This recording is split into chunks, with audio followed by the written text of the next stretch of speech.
Wonderful. Hello, everyone. Good afternoon. Okay, you all have to at least give me something back. I'm used to being a talk show host. I need a hello or something.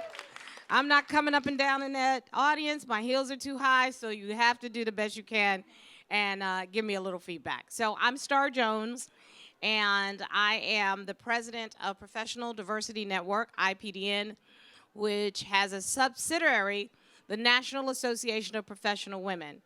It's the largest professional women's networking organization in the United States with 850,000 members, 150 chapters, and a very, very thriving e-chapter, virtual chapter of over 33,000 women. So when we talk networking, this is how I go to sleep at night and wake up in the morning. I believe in women's networking, and it's not just me. Every major study that has been done over the course of the last 10 years has talked about women's networking and the need for it. Sort of the old Virginia Woolf statement that women sometimes need a room of our own that is devoid of the judgment of the male opinion. I'm not sure if that still holds true, because I know that networking at its best is bringing in people from different backgrounds and experiences. So today we're going to explore that. I have some pretty cool people sitting here next to me, and they know all things about networking. I'm going to encourage you to please go through your program so that you can really get a taste for their backgrounds and experiences, and you'll hear some as they describe what they're working on. But I'm going to give you just a little bit of an introduction. To my immediate left is Delphine Remy Boutang. Did I say it right? Excellent. Delphine is the founder of Digital Women's Day, and she's the CEO of that social bureau also. Created in 2012, the social bureau is in London and Paris, and it's a social business consulting agency. Her passion is connecting women who are interested in technology and innovation, and she will expand on that a little bit more. Next to Delphine is my colleague, Amy Yu, who is Vice President of Professional Diversity Network, and she has combined her background in information technology with 20 years of practice in international business and has established herself as a marketing leader. She is going to emphasize the marketing behind the new network, International Association of Women, which I'm very proud to tell you. It has joined the Women's Forum for the first time, and we have 18 delegates from China. So welcome to the delegates from China also. Thank you.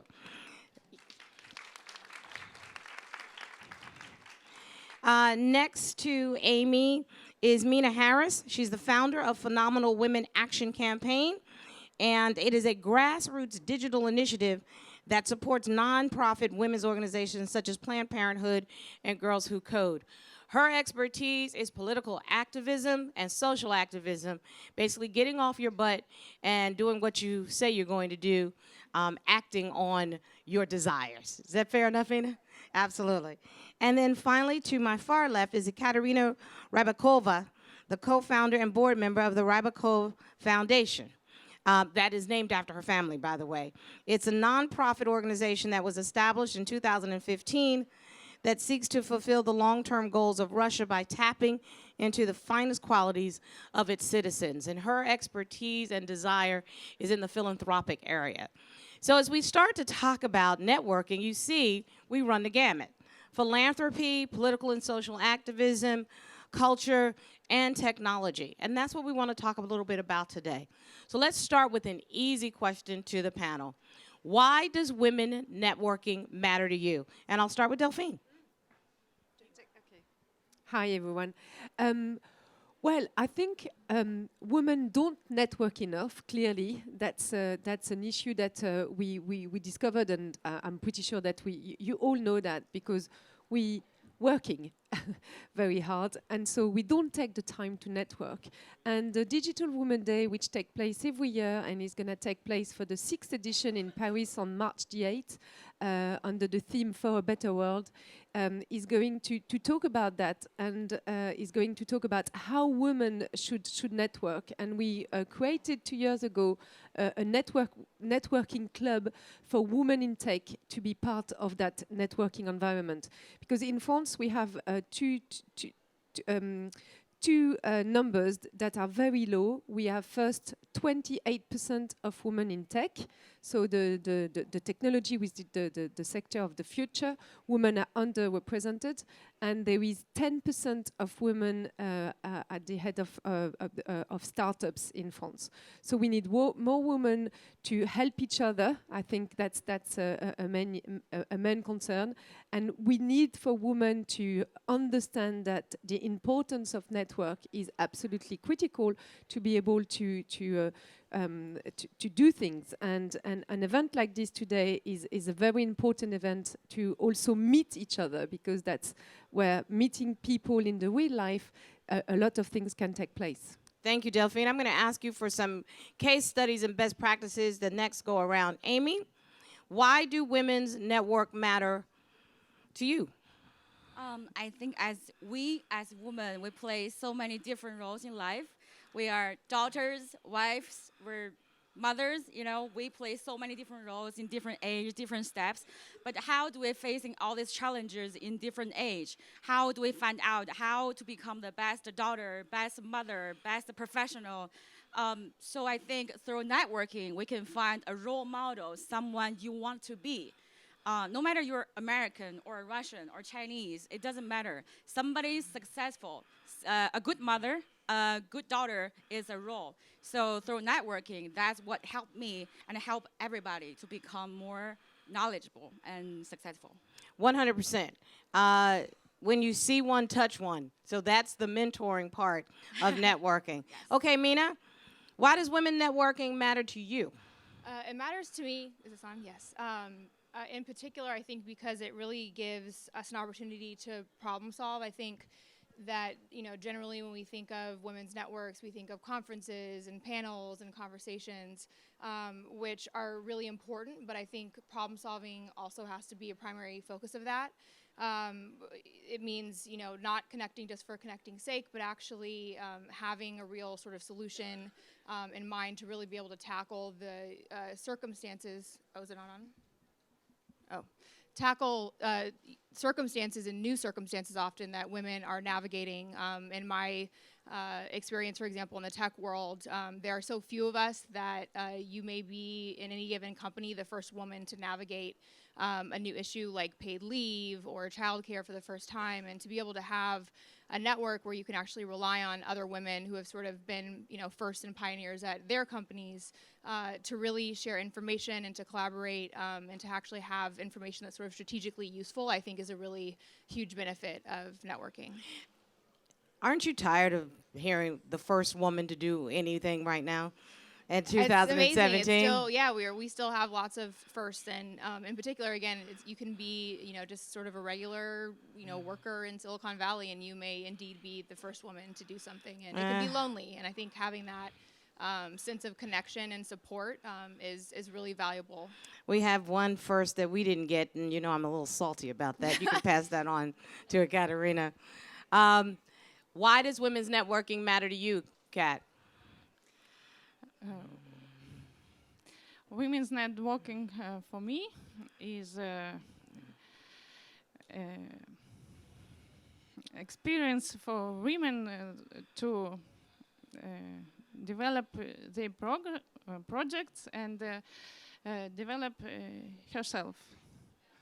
And Katerina, if you would feel more comfortable speaking in Russian, Anastasia can help. Yes. Because I want you to be able to contribute fully. So if Anastasia, if you'll assist with Kat, I'd appreciate it.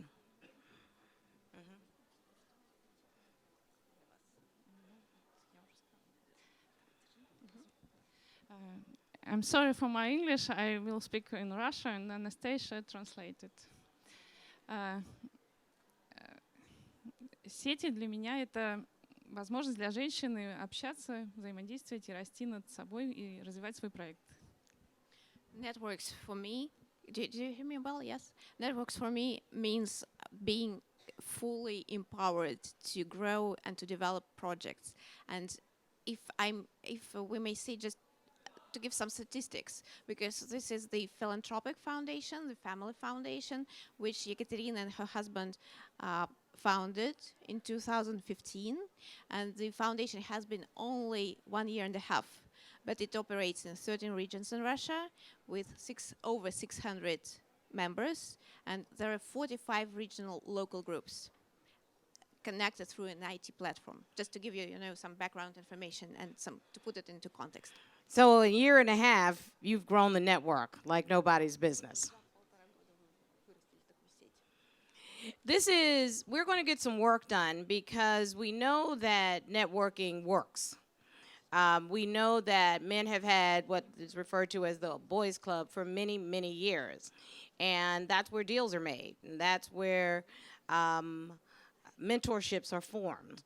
That's where access is given. And so the goal of a women's network is to do the exact same thing. A rising tide lifts all boats has always been my concept. And I guess my entire career, I've been told I'm supposed to break it down to common sense. So my common sense is whoever's got the hookup is supposed to hook your sister up. And that's what Women's Network is all about. And so these women have been doing the exact same thing in their own way. And so we thought what would be the best way for you in your networking environment is to hear some best practices, some case studies, some things that have gone right and things that have gone wrong. Let me just get a survey of everyone in the room. How many women work in the technology area? Can you raise your hand, please? Wonderful. How many women work in politics and social justice? Raise your hand.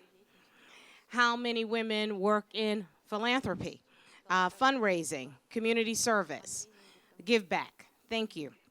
How many women are in social or cultural exchange networks? Hands up. Thank you very much. All of you are definitely in a social or cultural exchange with us. And then we think to ourselves, how many people actually belong to a professional network that is tied to their career? How many people belong to a professional network tied to their career? As we break into groups, we will formulate a policy and a plan for best practices in each one of those areas. The Women's Forum this year has actually decided that we'd like some takeaway value from every workshop. And so given an assignment, I want to try to fulfill that assignment. So let's start. We'll start with Ekaterina on this end to go back to talk a little bit about the foundation, best case scenarios, and some problems that you have encountered over the course of building and establishing the network.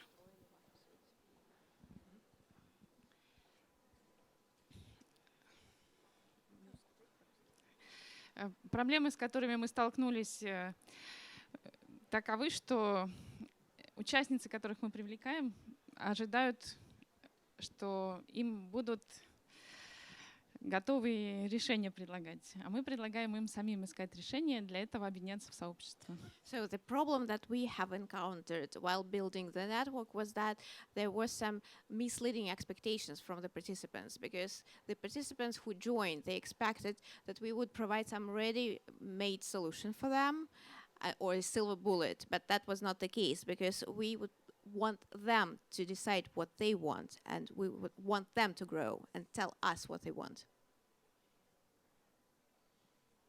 Give me some successes.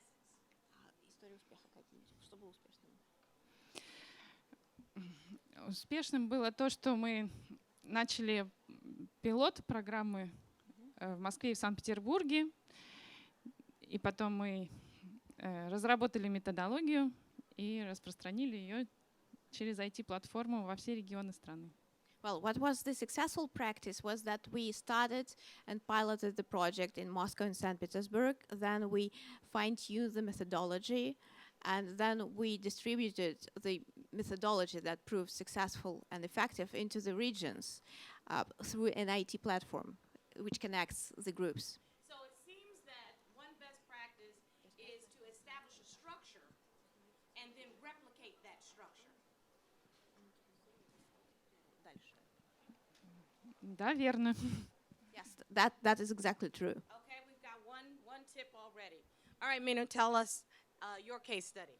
Thanks. So when our first round, I talked about problem solving, which I think is really vital, and it's happening right here today. Like you said, we're doing a workshop and actually tackling some of these issues, looking at best practices. Oh, am I not? Okay, thanks. But I also, let's not discount the value too of, socializing and connecting. We all need wine and good conversation and girlfriends and that type of thing, and that's vital.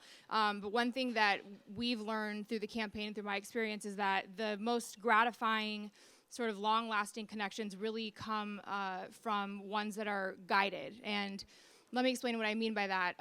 With our campaign, which has been nationwide, we sort of brought it back home a few months ago to San Francisco, to Silicon Valley, to really focus on women in tech. And we did a survey of over 200 women in tech.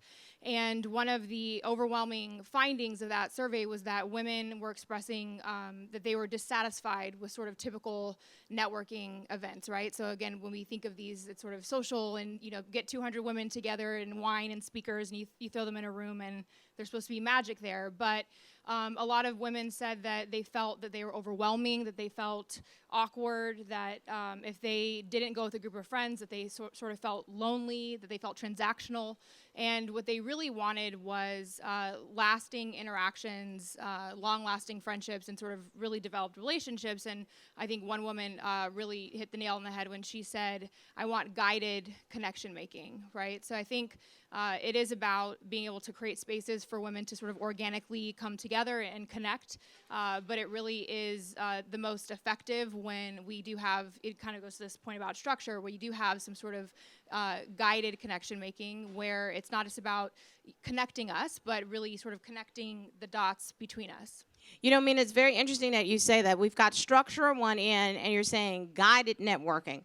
One of the things that we've done very well is similar to the experiences that you've just described. People find it very difficult sometimes to just roll up in a room and take over. And I'm sorry, I never had that problem. But you come into a room and just simply say hello and meet new people. So what we did was we designed something called Get Out of Your Comfort Zone. We allowed everybody to start in their comfort zone. As I started to ask you where you sort of fit in the network, if you will, what area, is it culture, is it philanthropy, is it business, is it tech? We have about 30 different, shall we say, gathering tables at our networking events, and they say marketing, they say advertising, they say legal, they say medicine, they say education, they say philanthropy, so that the very first moment you come into the room, you start out with what you know best. You start out right where you are the most comfortable. Most people are most comfortable talking about what they do every day because we do it more than we do anything else. So we start out there. Then the goal is the next round you move to, if you weren't doing what you were doing, what would you want to do? Then we move to the next table, because now you have to get out of your comfort zone and talk about goals and dreams and aspirations. Then your next round can be designed specifically for what your goal of that networking event is, to move them around. By the third round, women are talking. They're comparing what their job is like to the next person's job. They're finding out what their actual normal, natural connections are. You need just 3 rounds, and what we have found at every time, that will open the door. That becomes guided networking, Mina. The third round is whatever's designed for that networking event. So you have a goal whenever you are putting a networking event together. Is that networking event designed to raise money for something? Is it designed to expose a particular issue? For instance, this is Breast Cancer Awareness Month. If the goal was to talk about breast cancer and what women need to do to make sure that they stay healthy, then the third round is where you get to the major topics. So people are able to then give and take at that time. Okay, best case scenario and challenges. Amy. Challenges. Can you hear me? Okay. I'll just say something very, very simple from myself. So when I first moved to America, it was 15 years ago. I was in marketing, and without any local American experience in marketing and business, I think I couldn't find any job in America to do marketing, connect with people, sell stuff. I couldn't. So I just opened myself. Before I even entered America, I tried to find people in Chicago who speak Chinese online. And I find a professional group online to talk to them, to get to know how people network in America, in Chicago. Then I meet so many amazing Chinese women online before I even entered to Chicago. Then when I get to Chicago, those women lead me to more professional networks. And then I start talking to more and more amazing people. And I wasn't really looking for a job. I started to actually open up myself. I talk to them what I know and how I think about things as a foreigner entered to America. In 1 month, I got 3 job offers because they actually built a job they wasn't have before because they think, oh, actually what I said to them, they never thought about before. So for me, I think that's a very simple example of how networking help you to be successful as a young professional. At the same time, I think if you open up yourself, you have opportunities everywhere. It's really all about open yourself and get to know people, make connections. Your case scenario really does describe what we have access to right now, which is online networking. NAPW has online networking. I described for you earlier the e-chapter, which is really one of my favorite things that we do. There's always a topic of discussion. As a matter of fact, there was one on Wednesday, and I participated from here. First thing is you can network from anywhere, wherever you are. You're only taking an hour. You don't have to drive to a meeting. Our e-chapter meetings actually have virtual chat sessions, so that the women who are attending the meeting can exchange with each other while the panelists or the leaders or the speakers are talking. The online format has become sort of the sexy go-to format for the opening the door, as Amy has described. I know people use LinkedIn for that purpose, Facebook for that purpose. That can often get annoying sometimes. People who used to go to school with you in high school you're not interested in talking to, but they think that you want to talk to them. They were really not your friends then, now they want to be your friends. That's not what we're talking about. We're not talking about it. It might be nice to hook up, but it's not always good. So what I'm saying to you is to utilize those networking tools that open yourself up. It's all about open yourself, yes. Thank you very much, Amy. All right, Delphine, best case scenarios and challenges that you've faced. Well, best case scenario, maybe it's the Digital Women Day we started 6 years ago. We had 500 people coming at the event, and last year we had 10,000 talking about technology, women in tech. Stop bragging, girl. That's fantastic. And that's magnificent. And so the idea is to show role models, because I believe that you can't be someone that you can't see. And so you need to show a lot of people that succeeding in this area. And I think, and I so agree with what you just said, which is social media, social networks is such a powerful weapon, if I may say so, that we can't underuse, and we need to be there. We need to show. We need to talk about ourselves. We need to also demonstrate our capability of helping each other out. And I think this is what network is about. I think nothing can happen unless you meet people in real life.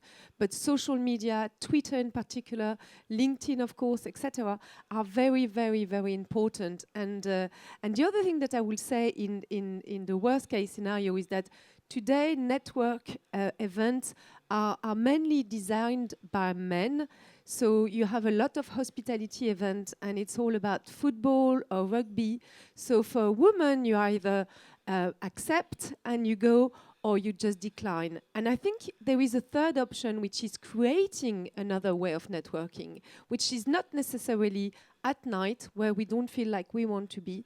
And so therefore, we can take power over and decide that we want to network in a different way that has been designed for us for so many years. Now, that's interesting that you say that. The first key to designing a networking event is to be at the table when the event is designed. So you have to take control over your own networking goals. You can't go only to a networking event. You have to put your networking events together so that it's always better to be at the table when the event is being put together. Think about if you were at the table when Manolo Blahnik was first designing shoes. You would tell Manolo Blahnik you can't have that extra curve because after you stand on marble floors too long, it's going to hurt. You would have been sitting at the table when that was done.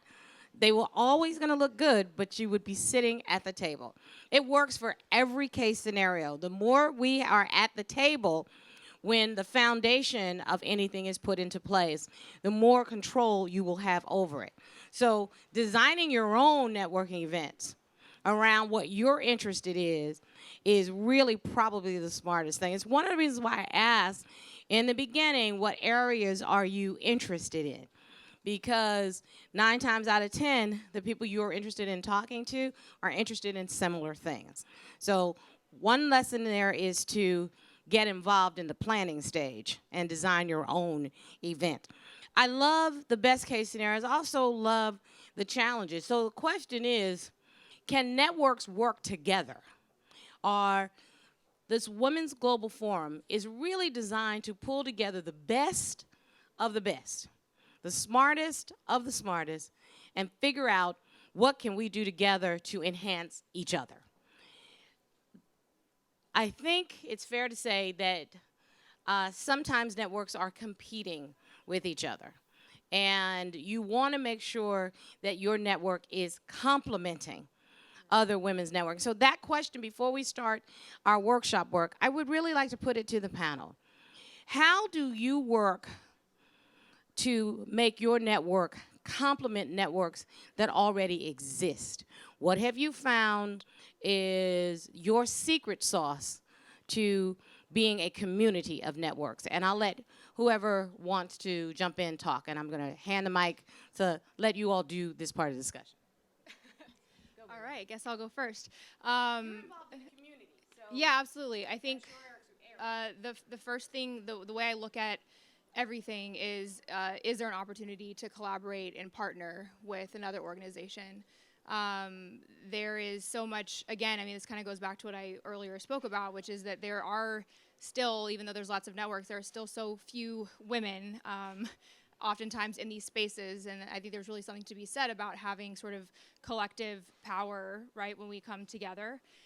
So I think in terms of, avoiding duplication and things like that, as a starting point, you definitely want to, look at something like an entrepreneur and look at how you can innovate something, how you can improve it, how you may be filling a gap, and not assume that you have a really great idea that has not been done before. I think that's really important.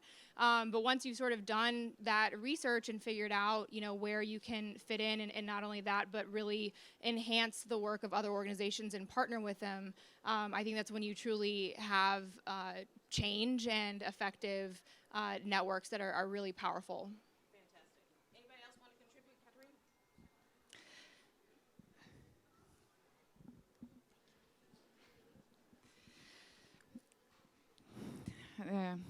Похожие организации конкурируют за целевую аудиторию. Well, the similar organizations, правда. they compete for the targeted audience.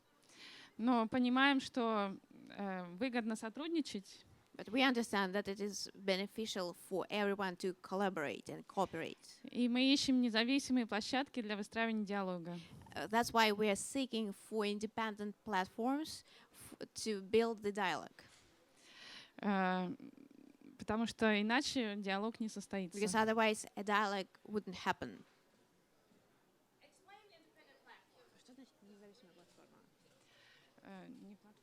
Не платформа, а площадка для диалога — это какая-то организация, которая создана специально для того, чтобы помогать другим организациям находить общий... Well, I mean not necessarily a platform, but it could be an organization or some infrastructural thing that helps others to meet and find each other.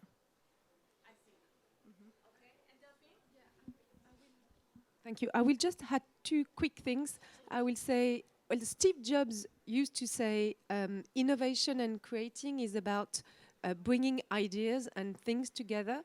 And I think I would add it's about bringing people together also. And so that's why we need all the networks to work with each other, because we can learn a lot from all the different industry. And the other thing I will add is about how startups and larger companies can cooperate and learn from each other, and a large enterprise can help startups also to develop, because as a definition of a startup, they don't want to stay startup, they want to scale up.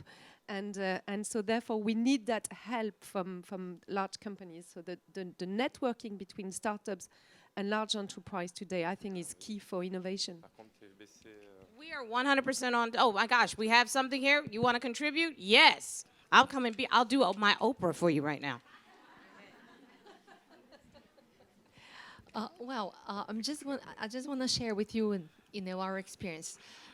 Tell me where you're from and yeah, what your network is. I'm from Brazil, but I work for Agora Hotels, and we have a very nice program there called WAG, Women at Agora Generation.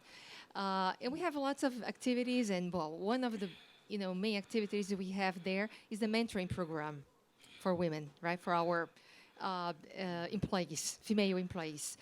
And in terms of experience of sharing with different network, we have many experiences. But one experience that we had in Brazil, which was very good, it was we supported PWN in launching their mentoring program, because we already had one and had a lot of experience. So we shared, our materials and everything.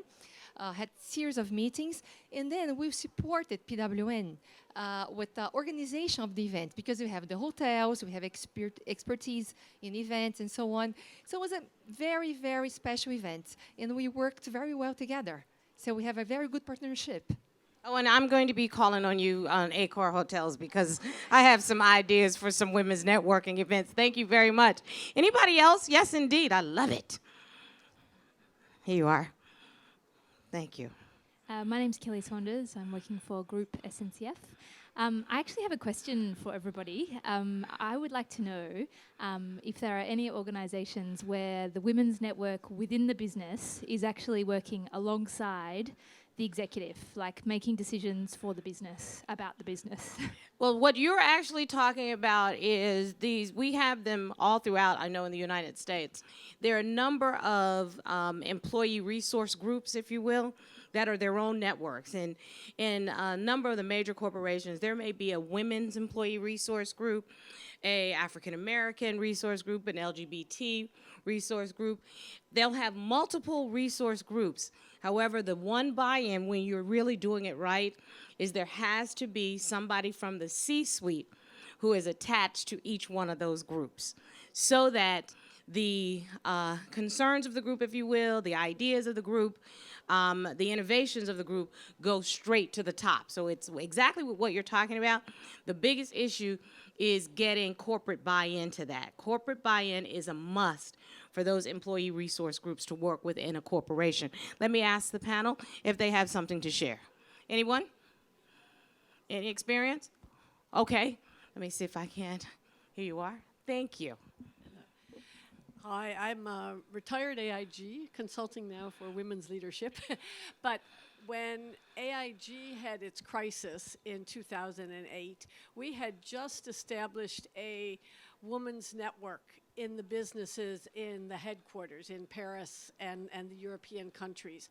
And it had been a long time coming to have something, where actually people came together to talk because they didn't know what their businesses were, they didn't know what opportunities were. It was really a way to create a knowledge of the company. And we'd been existing for maybe 6-7 months when the crisis came. And we were called upon to be a real communication arm when the crisis was going on, to make sure that the same messages were going throughout the different branches of the business. So it wasn't to make a decision exactly, but it was a chance when the executives called on the network, knowing the power of the connections that the women had together and the clarity of message that would get passed along. So I think it can be used as an arm of decision making or of the real business activity. So they called you to clean up, right?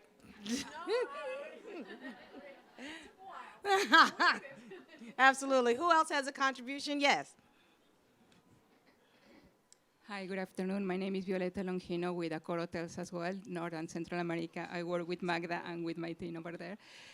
Cooperation with the C-suite is indispensable if we want an initiative to go further than that.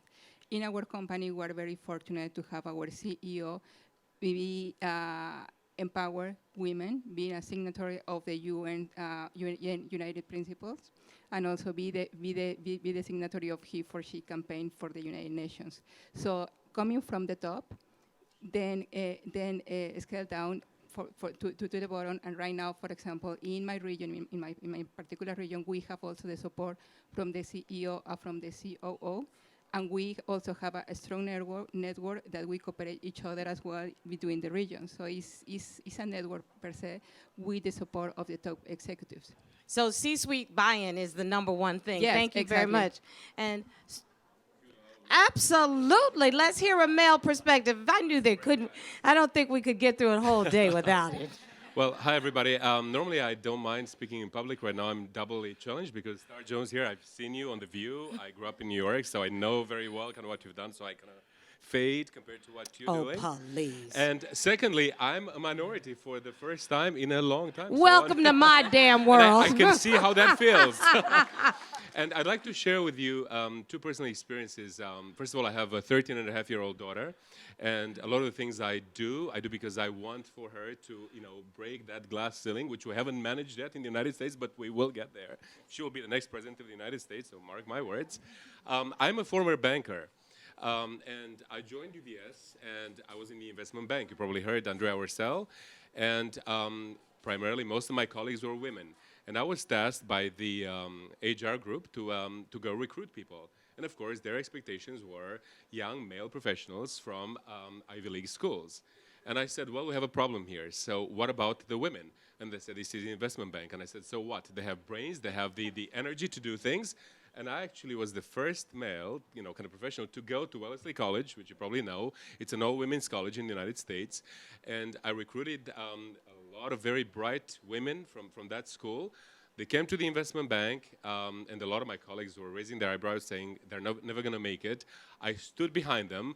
Most of those women today, not only are they still in the investment bank, but they're actually managing teams, and they continue showing the men how much better they are and how they can actually complement what they're doing. So that's the investment banking experience. And then after 17 years in banking, I decided to join a different cause, and I work now for Gavi, the Vaccine Alliance, based in Geneva. And what I did not know is that there are preventable diseases that vaccines can cure. And you may or may not know that most women die today from cervical cancer in Africa than from childbirth itself. And so I'm involved with ensuring that not only do these women know the importance of what they have to do, but helping them understand that they don't have to just kind of follow what their male companions tell them, but to protect themselves and live a longer and better life. And information is key, absolutely. I appreciate that very much, and thank you for the work that you are doing. One thing that the gentleman pointed out was that he, as a male, took what is normally considered to be a, quote, female issue to his colleagues. And that's why getting our male colleagues involved is absolutely imperative, because they can sometimes break the ice. Yes, ma'am. Thank you. Just wanted to add to that. I am Sonia Richardson. I'm president of PWN Global. Thank you, by the way, for that story.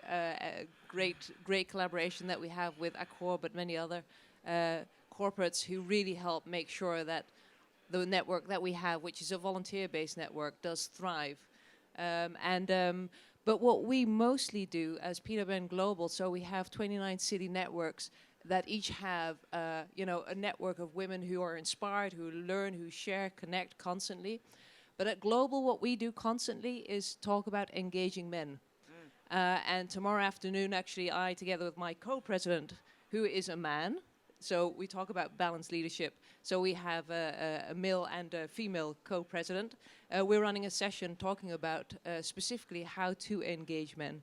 Because we do believe, if men are part of the problem, they should also be part of the solution.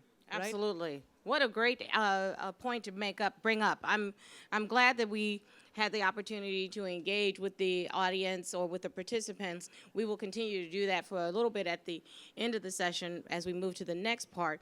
I do want to share that I last night was very proud to get to speak with the outgoing CEO of Sodexo.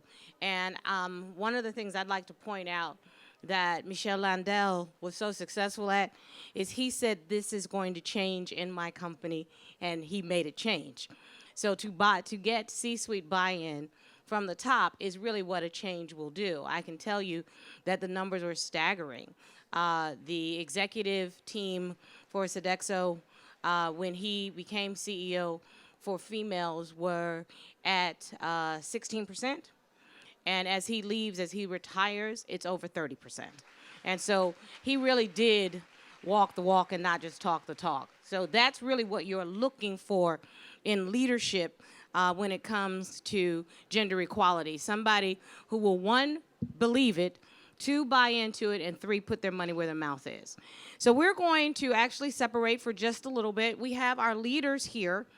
The forum wants us to come back with some concrete solutions. We have 5 very, very, very smart people, well, no, 4 smart people and me, who are going to lead the groups here and come back with 2 concrete suggestions. 2 concrete suggestions. Number 1, one thing that all women's networks need to have. And I know it's going to be a bunch of different things, and we're going to use that as a list. The second question is, how can the Women's Global Forum be the hotbed of solutions for women's networks? In other words, how can WFGM connect the women's networks to make them effective? So those are the 2 questions. And I figure so that no one has to move, because we are kind of crowded in here, we will turn to the left, and this will be Katerina's group to talk to. We will talk this group right here. Correct. This group right here will be Mina's group to talk to. This group will be Amy's group to talk to. And Delphine, you have this side, okay? You have 10 minutes. Answer 2 questions. Have at it. I'm going to ask our leaders to return. Or actually, you can actually give your report from your group if you want. That'll be good. Give your report from your group. Yes.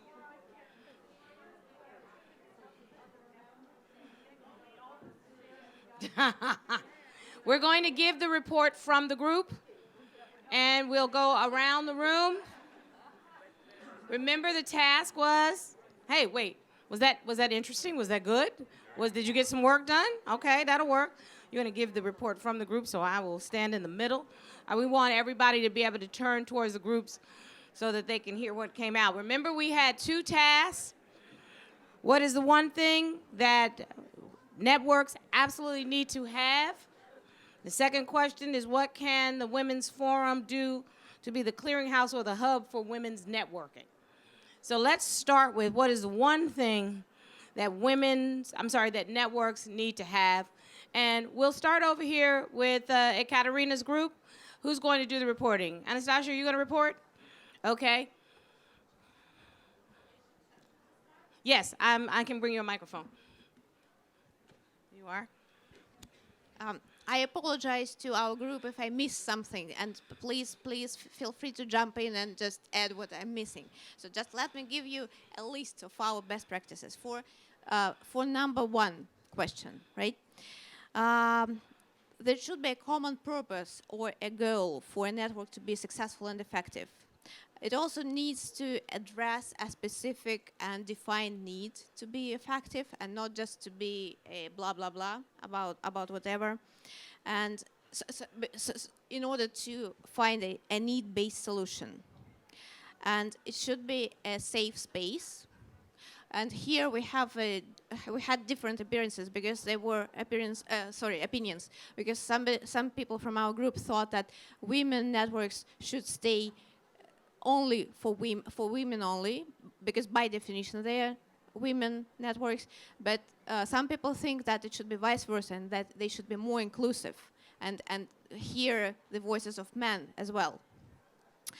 And also there was an opinion from our younger generation, from the social media team of the forum, that every voice and different experiences should be heard and included. So it's about inclusion. And going back to your second question about what the forum can do. Hold off on that one. I'm going to do one more round.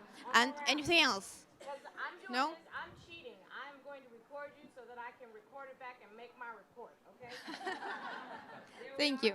Mina, on behalf of your group. Okay. So like the group before us, we have a lot of things that we think that women's networks need to do, not just one. So I will try not to repeat a lot of what you said, but to sort of recap some of what we agree with. It's about really having leadership, and what that means is having sort of designated individuals that are committed to the mission and are engaged, but then also having, membership that's also thinking of itself as leaders within the organization to further that mission. Diversity and inclusion was something that absolutely also came up, and really thinking about diversity both in the sense of including men, including younger women who are at different stages of their career, so that everyone can benefit from the network. Along those lines, scalability, and what that often means is really making sure that you're sort of reviewing that mission and that purpose every so often, and making sure that what you're doing is still relevant to the world, to the needs of your community, because only by doing that you, of course, are able to grow and to be effective. One last thing, I think in the corporate setting especially, we talked earlier about the need to have buy-in and support from the C-suite, and to have executive leadership as a sponsor with your organization. One really important piece of that and being effective is making sure that the network's objectives and mission and purpose are actually aligned with the businesses, right? So that you're not sort of operating off to the side in a silo, and are not actually able to further the interests of the business, which of course is why everybody's in that workplace to begin with. So keeping that in mind. And those are the top four, and we agree with everything that you guys said too. Excellent. Thank you so very much. Amy, your group? Okay, that is a lot of good ideas. For what I was told was supposed to have just top one. So after talking to all my friends here, we think the number one quality for good networking is be real and be honest. Because eventually you will have a personal brand no matter what. You're networking, you talk to people in different industries, in the city, in different city, different country, but eventually the real you is the one who is gonna be working together and communicate. You can lie for today, but you cannot lie for tomorrow or forever. So be the real you, so you build a real connection, and be real when you talk to people. Be honest and open up to yourself to give your real opinions, and be honest to tell people how you feel, and then you build a real connection. That's what matters. Thank you. And Delphine. Okay.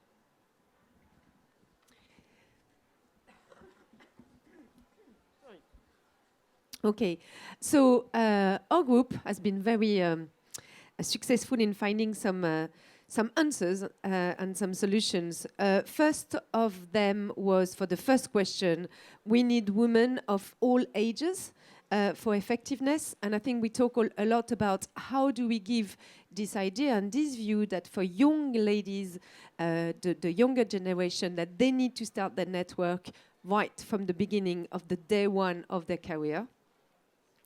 The second one was to have men included in this discussion, and they've been very, very present here, as we all recognize that.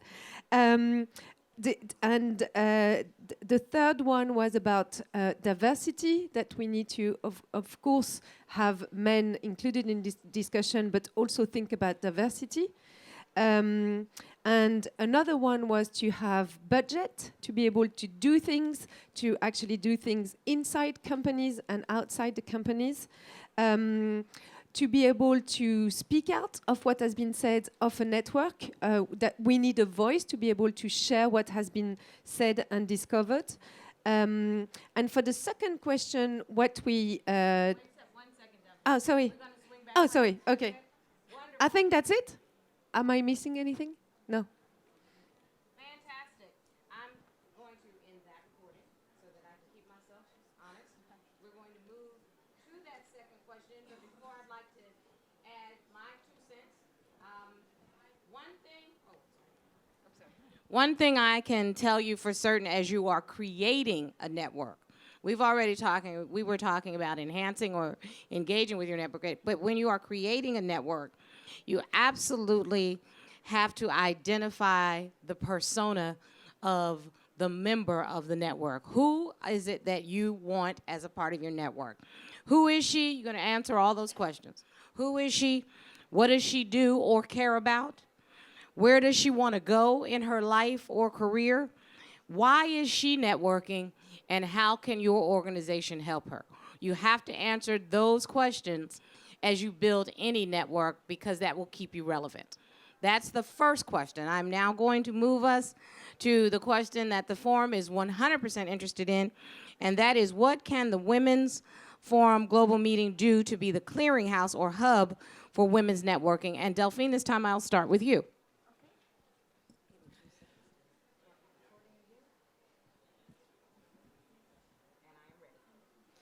So to that second question, I think we all agreed on saying that actually this is great doing all of this, but when we're all going back to our daily work, then we all going to forget about everyone. So how do we keep in touch? And how does Women Forum can become even a social media by itself, to be able for all those people to keep in touch and to build that network and to grow from it? So that was one, and the other suggestion was about, why not creating a directory? But I think this directory already exists throughout the years, but maybe make it more efficient. Got it. Thank you very much. And Amy? Yes. Okay. So when we're talking about how does this Global Women Forum to become a hub to promote all women's networking. So I think one thing very important is we need to realize we all have the common goals and common mission. No matter you're the Global Forum here in Paris or another professional women group in the United States, the goal is to make all women's life getting better, have better life. So I think the organizers should really think about that we're not competitors. We're instead of competitors, they should think about we are partners, become a partner and to help each other. I think every single person here knows something you don't know, so does the network. Like the different community, different groups, you have something the other group don't have. You should be together and make a better choice, make a better event, and eventually we'll outsource to the same goal. So really, they shouldn't be competitors, they should be partners. For example, this Global Forum in Paris hosts with over 70 countries people here, but not every single person, not every single woman can be sitting in the room to talk with us. So maybe this Global Women Forum can support more smaller groups in different countries to use our ability here to support maybe another group in Africa or in India, to support them to have a better quality and more wide of information or knowledge to educate those women. So I think that is maybe an idea. Thank you, Delphine. No, sorry, I forgot one important thing, and I really wanted to say, because there is someone just mentioned this quote, and I would like to share it with you. There is a place in hell. There is a special place in hell for any woman who don't help another one. That is a great Secretary Madeleine Albright. So I can't resist, Leah. I'm here, Maya, I can't resist. And that means 53% of some women in America gonna be in hell. Okay? Because I'm sorry, if there's a special place in hell, I want to know exactly when they're going, okay? Because I'm still pissed off, okay? All right, enough with the politics. I'm gonna come over to Katerina and Anastasia. You'll do your group, thank you. Yes, don't try, do, girl. There's no try, just to do. So we talked about how do we make this Women's Global Forum more of a hotbed of solutions. So I make the analogy of Match.com. So they have our profiles before we come here. They can make active suggestions to us of, hey, this is a person who shares common interests, common goals. You guys should hook up in a business way, yeah? And so that way, when you're coming in, you're not coming in fresh. You actually have some connections. You have some people that share your vision, share your passion, and you guys can collaborate and work together. And then we talked about, as a follow-up to that, we can have these online communities. Because one of my colleagues said here, okay, we're going to have 2 days of being really excited and fired up. We're going to leave, unfortunately, and go home. So what do we do when we go home? Do we lose that passion? Do we lose that momentum? Or do we say we make sustainable, practical change? And so we think the Global Forum can create these online communities with practical solutions, use social media to promulgate good business cases, and we can build on that success. 100%, thank you very much. Okay, Mina, your group is last. Oh, I'm sorry. Those were great responses. I think we had, again, a lot of the same thoughts, and one of them, a primary one, was how can we find some sort of mechanism both to identify like women as well as different women while we're here, and also to follow up afterwards and to stay in touch. I love that you actually came up with a product idea, which is like a Tinder or Match.com for LinkedIn, or for, I'm like, this is a great business idea. If there's any entrepreneurs in the room, to go start a business around this. So I think the best quote that came out of our mini session was, just scan us and keep us all together. So really this idea of guided social networking, and we talk about a directory, which is obviously, there's a lot of women here, they're coming from all over, being able to identify where they come from and where they work and what sort of contributions they can make, but really also narrowing it down in the spirit of problem solving to say, you know, we've all participated in this session together, so is there a way, at least for this small community, to be able to follow up around some of the issues that we discussed today. And that's our main suggestion. Thank you very much. Thank you very much. I think the suggestions are great. Excellent, excellent, excellent. I had actually written down create a partner network also. So I think that is something that's pretty universal coming out of the Women's Forum. I love the Match.com idea, and trust and believe, I'm on the program committee. I'm going right back to Sophie and get on that one. The algorithm already written, so we can certainly do that to get people fired up and continue to have them fired up. But I think also a partner affiliation of the different networking organizations that already exist. to make them actual like-minded partners of the Women's Forum is a natural way for us to support each other and to have that guided networking that we've all talked about. I hope you all have gotten something out of this session. Please enjoy the rest of your sessions. And if you have some time tomorrow, I'm leading the plenary on how businesses can be more human, and I would love to see your faces. Feel free, I'm in the app. Send me emails, send me notes. Let's stay connected. Thank you all very, very much.